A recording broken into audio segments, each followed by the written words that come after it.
بسم الله الرحمن الرحيم.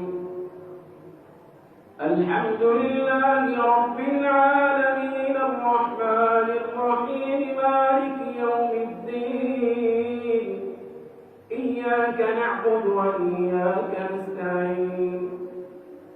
اهدنا الصراط المستقيم صراط الذين أنعمت عليهم غير المغضوب عليهم ولا الضالين.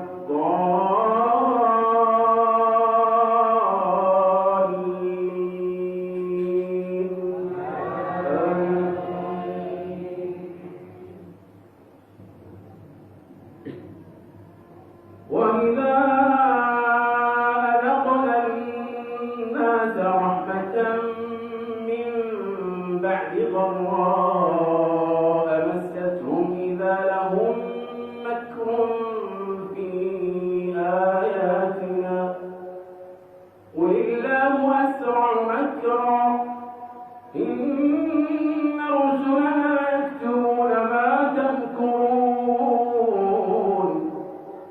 هو الذي يسيركم في البر والبحر حتى إذا كنتم في الفلك وجرين بهم بريح طيبة وفرحوا بها جاءتها ريح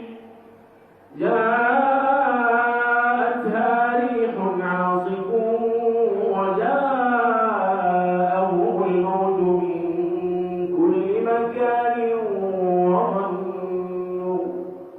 وظنوا أنهم أحيط بهم دعوا الله مخلصين له الدين لئن أنجيتنا من هذه لنكونن من الشاكرين.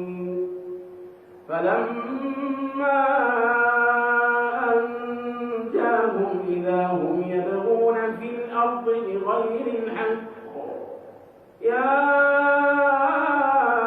أيها الناس إنما بغيكم على أنفسكم متاع الحياة الدنيا ثم إلينا مرجعكم فننبئكم بما كنتم تعملون.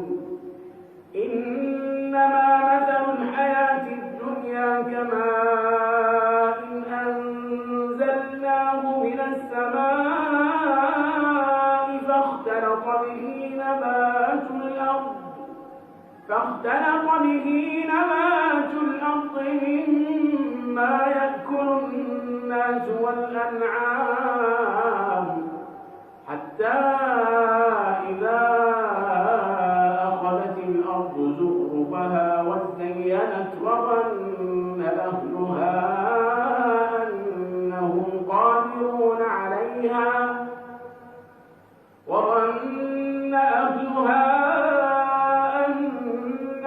قادرون عليها أتاها أمرنا ليلا أو نهارا فجعلناها حصيدا كأن لم تغن بالأمس كذلك نفصل الآيات لقوم يتفكرون. والله يدعو إلى دار